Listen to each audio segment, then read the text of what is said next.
Hello नमस्कार आप सभी को। तो आज हमारा जे प्रक्रम का लेक्चर नंबर 9 है।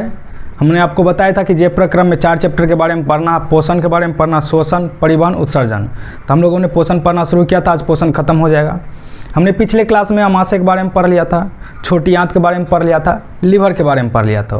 तो आज हम लोग पढ़ेंगे पैंक्रियाज के बारे में। आइए उससे पहले एक बार हम रिवीजन कर लेते हैं।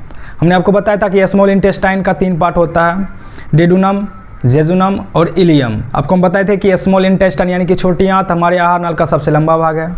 सी आकार का होता है, इसका लेंथ आप याद रखिएगा 6 मीटर या 5 से 7 मीटर इसका होता है लेंथ, याद रख लीजिएगा। अमाशय का 3 भाग, छोटी आंत का 3 भाग बताए थे आपको, डेडुनम, जेजुनम, इलियम।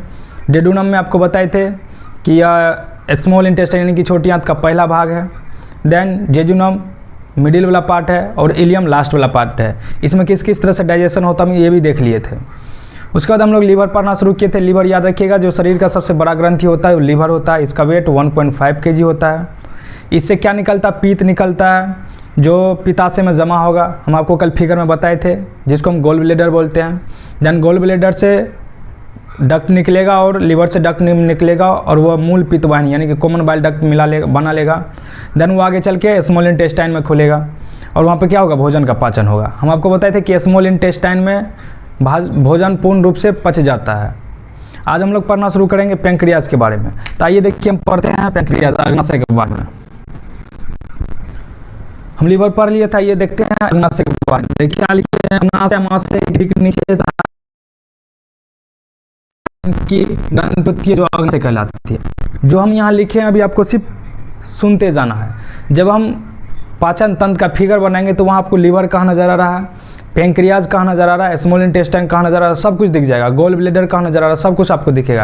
ये आपको सिर्फ सुन लेना है। तो देखिए क्या लिखा है, अग्नाशय अमाशय के ठीक नीचे तथा पीले रंग की ग्रंथि होती है जो अग्नाशय कहलाती है। ठीक है, आगे देखिए कि अग्नाशय से अनेक जो आपस में जुड़कर डक्ट बनाती है। जिस तरह से हम देखे थे कि लीवर से ढेर सारा डक्ट निकलता है, देन वो आगे चल के गोल ब्लेडर यानी कि पित्ताशय और जो लीवर का डक्ट होता है वो आपस में मिलकर मूल पित्त वाहिनी बना लेता है यानी कि कॉमन बाइल डक्ट बना लेता है। ठीक उसी तरह से ये क्या बनेगा? अग्नाशय वाहिनी यानी कि पैंक्रियाटिक डक्ट बना लेगा। उसके बाद अग्नाशय वाहिनी तथा मूल पित्त एक बड़ी नलिका बनाती है। फिर यह नलिका कहाँ पे? ग्रहण क्या होता है? छोटी आंत का जो पहला भाग होता है जिसको हम इंग्लिश में डेडुनम कहते हैं, वहाँ पे जाकर खुलेगा। हम आपको बताए थे पिछले क्लास में कि स्मॉल इंटेस्टाइन का 3 पार्ट होता है, ग्रहणी, जेजुनम, इलियम।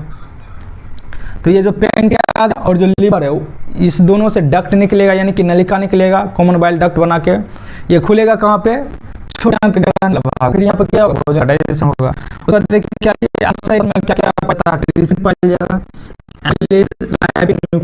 एंजाइम पाए जाते हैं। ये एंजाइम किस तरह काम आता है ये देखते हैं। इससे पहले हम आप पढ़े थे कि जो लीवर से पीत निकलता है उसका क्या काम होता है। हम बताए थे कि जो भोजन अमाशय में रहता है वो अम्लीय होता है, हम जानते हैं एचसीएल वहाँ निकलता है। तो जब भोजन अमाशय से छोटी आंत में आएगा तो ये पीत क्या करता है? उसकी अम्लीयता को नष्ट कर उसे क्षारीय बना देता है, ताकि ये जो पैंक्रियाज का जो एंजाइम न्यूक्लियस उस पर काम कर सके। क्योंकि ये एंजाइम अम्लीय जो भोजन होगा यानी कि अम्लीय भोजन होगा उस पर काम नहीं कर सकेगा। तो इसलिए पहले क्या करेगा? लीवर में जो पीत निकल रहा है वो भोजन के अम्लीयता को नष्ट कर उसे क्षारीय बना देगा। और क्या करेगा जी? वसा को ब्रेक डाउन कर देगा यानी कि वसा को तोड़ देगा, जिसको हम लोग पाइसीकरण बोले थे। तो आइए देखते हैं कि ये जो एंजाइम निकल रहा है भोजन पर किस तरह से काम करता है। सुनते रहिएगा। सबसे देखिए क्या लिखे, एमाइलेज। ये जो आपका एमाइलेज ये स्टार्च एवं ग्लाइकोजन काम कर देखो। ये माल्टोज क्या जी? अब ये माल्टोज आगे चल के और डाइजेस्ट होगा।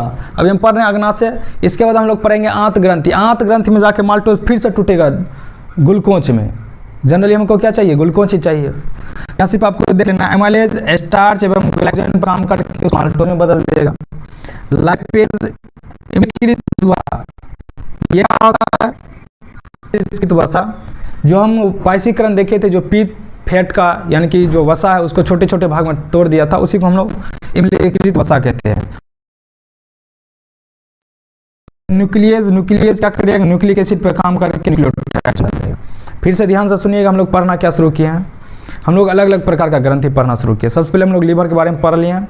लीवर लार्जेस्ट ग्लैंड होता है, इसका वेट 1.5 kg होता है। इससे पीत निकलता है, उसका क्या काम होता है ये भी हम देख लिए हैं। पीत अमाशय से जो भोजन आएगा ग्रहणी में उसकी अम्लता को नष्ट कर उसे क्षारीय बना देगा, ताकि ये जो पेंक्रियाज का एंजाइम है ट्रिप्सिन एमाइलेज लाइपेज उस पर काम कर सके। उसके बाद वसा को क्या करेगा, छोटे छोटे ग्लोब्यूल्स में तोड़ देगा। पेंक्रियाज के बारे में तो यह क्या लिखिए, आमाशय ठीक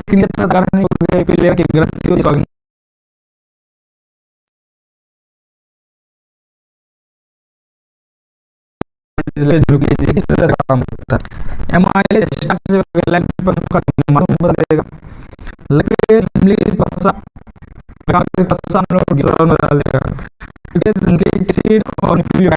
बदलेगा, यहाँ तक लिख लीजिए आप। इसके बाद हम लोग पढ़ना शुरू करते हैं आंत ग्रंथि के बारे में। आज हमारा चैप्टर खत्म हो जाएगा। आंत ग्रंथि में हम पढ़ेंगे क्योंकि हम जान रहे हैं कि स्मॉल इंटेस्टाइन में क्या होता है जी, फाइनली रूप से भोजन पाचित होता है। तो हम देखेंगे कि स्मॉल इंटेस्टाइन में भी क्या पाया जाता है, ग्रंथि पाया जाता है, जिसको हम लोग इंटेस्टाइनल ग्लैंड कहते हैं। वहाँ से क्या होगा, जो इंटेस्टाइनल जूस है वो निकलेगा और भोजन को अंतिम रूप से क्या करेगा, पाचित करेगा। देन उसके बाद हम लोग पढ़ेंगे लार्ज इंटेस्टाइन, रेक्टम, कोलन के बारे में फिगर देख लेंगे और चैप्टर खत्म हो जाएगा। तो आइए देख लीजिए, लिख लीजिए इसको। तो आइए नेक्स्ट देख लेते हैं हम लोग आंत ग्रंथि के बारे में, इंटेस्टाइनल ग्लैंड के बारे में। इससे पहले हम पढ़ लिए हैं छोटी आंत के बारे में क्या होता है। अब हम पढ़ रहे हैं इंटेस्टाइनल ग्लैंड के बारे में, आंत ग्रंथि। हम आपको बताए थे, याद करिए कि जब हम आपको अमाशय पढ़ा रहे थे तो आपको हम बताए थे कि अमाशय की दीवार में उंगलीनुमा संरचना होता है इस तरह से, जिसको हम लोग क्या बोले थे, कोलुमनार एपिथेलियम सेल बोले थे। और इस धसे हुए भाग में क्या पाया जाता था, गैस्ट्रिक ग्लैंड पाया जाता था। ठीक उसी तरह से क्या होता है, जो छोटी आंत होता है उसका जो इलियम वाला पार्ट होता है यानी कास्ट वाला पार्ट, उसके दीवार में बहुत सारा क्या पाया जाता है, ग्रंथि पाया जाता है, जिसको हम लोग क्या कहते हैं, आंत ग्रंथि। देखिए लिखा गया है कि छोटी दीवार में कई ग्रंथियां होती है। इनका आंत या सक्कस एंट्रिकस कहलाता है। जो छोटी आंत होती है उसके दीवार में ढेर सारा ग्रंथि पाया जाता है, जिसको हम लोग क्या कहते हैं, आंत ग्रंथि कहते हैं। ठीक, उसके बाद इनका स्राव निकलता है उसको हम आंत या सक्कस एंट्रिकस कहते हैं। ठीक उसी तरह से जैसे हम देखे थे आप अमाशय में, अमाशय से जो रस निकलता है उसको हम लोग क्या बोले थे, गैस्ट्रिक जूस बोले थे। जो गैस्ट्रिक ग्लैंड से निकलेगा उसको हम लोग क्या बोले थे, गैस्ट्रिक जूस बोले थे, जिसमें HCl पाया जाता था, म्यूकस पाया जाता था, निष्क्रिय पेप्सिनोजन पाया जाता था। ठीक इसी तरह से जो आंत में से उसको मात्रस या सक्कस एंटेरिकस कहते हैं।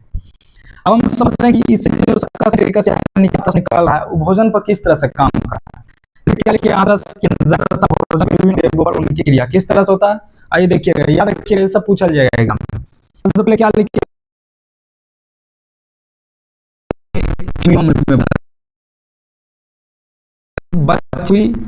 इमल्सीकृत वसा, इसको पढ़िएगा, इमल्सीकृत वसा अम्ल और ग्लिसरॉल में बदल देगा। फिर से देखिएगा, पेप्टाइडेज पेप्टोन पे काम करके एमिनो अम्ल में बदल देगा। लाइपेज बची हुई इमल्सीकृत वसा पे काम करके वसा अम्ल और ग्लिसरॉल में बदल देगा। इन्वर्टेज सुक्रोज पे काम करके ग्लूकोज और फ्रुक्टोज में बदल देगा। माल्टेज माल्टोज पे काम करके दो मॉलिक्यूल ग्लूकोज का बदल देगा, ग्लूकोज दो ग्लूकोज।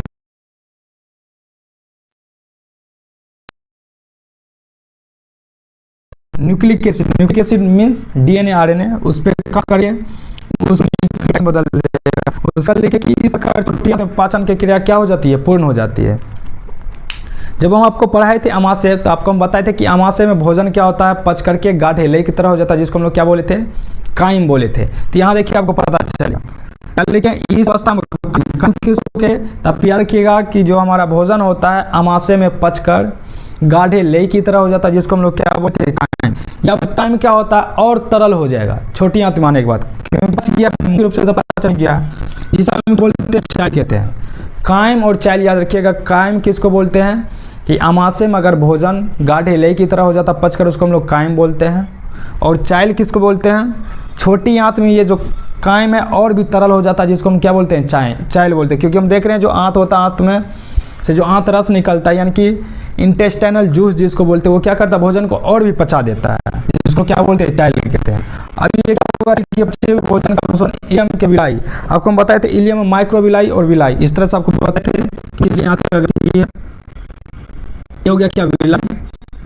और इसके बाद छोटा संरचना पाई जा रहा, इसको हम लोग बोलते थे क्या, विलाई, इसको क्या बोलते थे, माइक्रोविलाई। इसका काम क्या होता है, ये जो पचे हुए भोजन होता है उसको अवशोषण करता है। तो ये क्या करता है, उसके सरफेस एरिया को इंक्रीज कर देता है ताकि अधिक से अधिक मात्रा में अवशोषण हो सके। तो देखिए क्या लिखिए,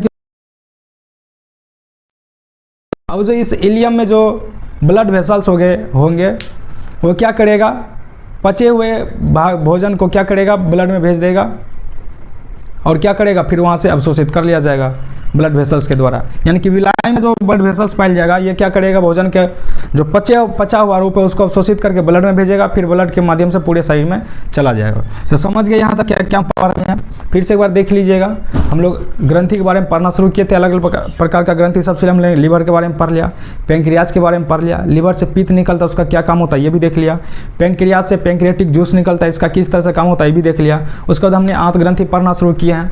आंत ग्रंथि जो स्मॉल इंटेस्टाइन होते हैं उसके वाल में क्या होते हैं, ग्रंथि प्रेजेंट होते हैं जिसको हम लोग आंत ग्रंथि कहते हैं। वहाँ से क्या निकलता है, इस तरह भोजन के मुख्य अवयव पर जो रेड कलर से लिखा है इसे किया, ये हो गया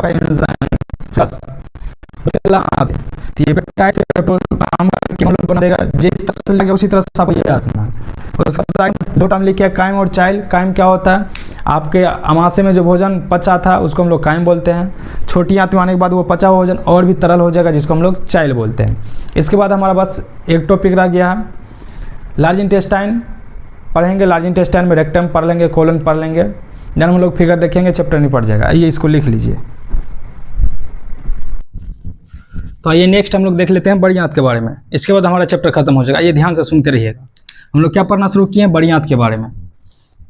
हम आपको जब लेक्चर खत्म हो जाएगा तो आपसे हम पूछेंगे कि आप बताइए मुख से लेकर के मल द्वार तक में कौन कौन सा पाथ आता है। तो आप ध्यान दीजिएगा। पहली बार आइए सुनते हैं। हम लोग बड़ी आंत के बारे में पढ़ रहे हैं। देखिए क्या लिखे हैं कि छोटी आंत में भोजन पूर्ण रूप से पच गया था, अब ये कहाँ जाएगा, बड़ी आंत में जाएगा। तो क्या लिखे हैं कि छोटी आंत का अर्नाल का अगले भाग में खुलता है जिसको हम लोग बड़ी आंत कह लेते हैं। उसके बाद देखिए लंबाई क्या लिखे हैं, इसका लंबाई होता है 1.5 मीटर।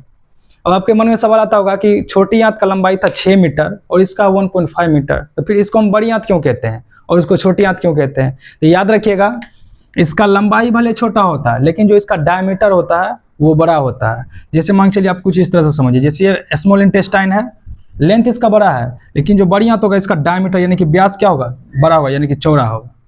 तो याद रखिएगा, छोटी आंत का लंबाई बड़ी आंत के लंबाई के कंपैरिजन में ज़्यादा होता है, बस जो डायमीटर होता है यानी कि व्यास होता है वो बड़ी आंत का ज़्यादा होता है। तो कन्फ्यूज मत होइएगा, बड़ी आंत का लंबाई कितना होता है 1.5 मीटर।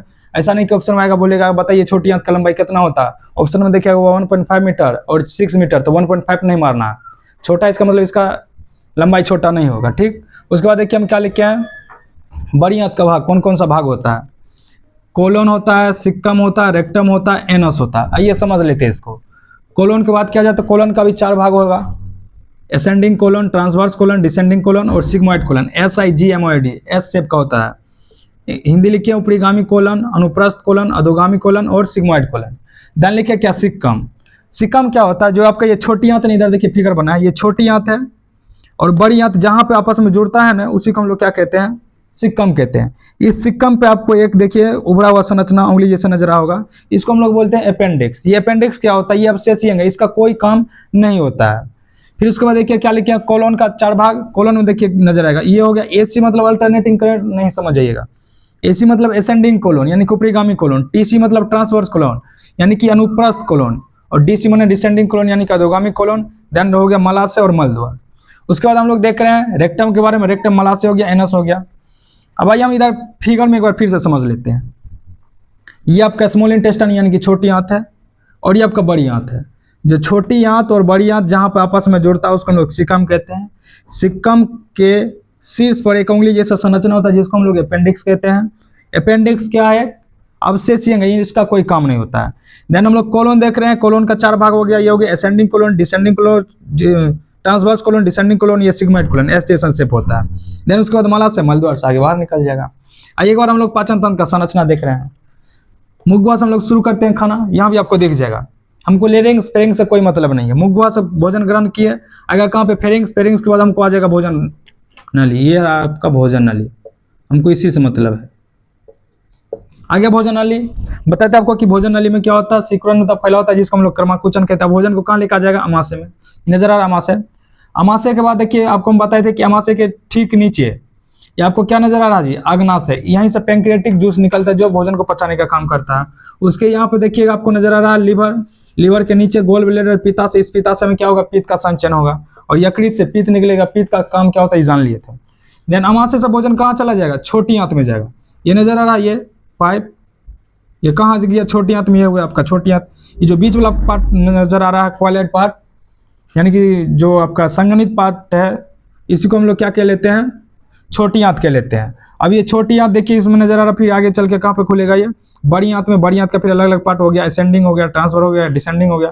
देन कहाँ जाएगा, मलाशय मलद्वार से बाहर निकल जाएगा। आइए फिर से हम एक बार देख लेते हैं। हम लोग पढ़ना शुरू किए थे क्या, पोषण के बारे में। पोषण क्या होता है पढ़ लिए हैं हम लोग। अभी मुख्य रूप से पढ़ना शुरू किए हैं मानव में पाचन, जिसको कि हम लोग निपटा लिए हैं। मानव में पाचन कहाँ से शुरू हो जाता है, मुख गुहा से होता है। मुख गुहा से कहाँ जाएगा आपका भोजन, भोजन नली में जाएगा, अमाशय में जाएगा, छोटी आंत में जाएगा, बड़े आंत में जाएगा, मलाशय मलद्वार से बाहर। हम देखें कि छोटी आंत का अलग अलग कौन सा पार्ट होता है। छोटी आंत का 3 पार्ट, ग्रहणी, जेजुन, मेलियम। यहाँ किस तरह से भोजन पाचन होता है ये भी हम देख लिए हैं। देन बड़ी आंत में जाएगा। याद रखिएगा जो बड़ी आंत होता है यहाँ पे भोजन का पाचन नहीं होता है। पूर्ण रूप से पाचित भोजन बड़ी आंत में आता है। यहाँ पे होता है क्या, लार्ज इंटेस्टाइन में सिर्फ और सिर्फ जो आपका वाटर और इलेक्ट्रोलाइट्स होता है उसको अवशोषित किया जाता है। यहाँ पे कोई एंजाइम भी नहीं रिलीज होता है। तो याद रखिएगा बड़ी आंत में भोजन पूर्ण रूप से पच गया, अब आ जाएगा मलाशय से मलद्वार से बाहर निकल जाएगा। तो याद रखिएगा हम लोग पोषण पढ़ के निपटा लिए हैं। उम्मीद करते हैं आप लोग को समझ में आया होगा। अगर आपको कहीं पर समझने में दिक्कत है तो आप कमेंट में पूछ सकते हैं। नेक्स्ट क्लास में हम लोग क्वेश्चन देखेंगे, प्रीवियस ईयर क्वेश्चन देख लेंगे, देन हम लोग शोषण पढ़ना स्टार्ट करते हैं। तो यहाँ तक आप लोग लिख लीजिएगा।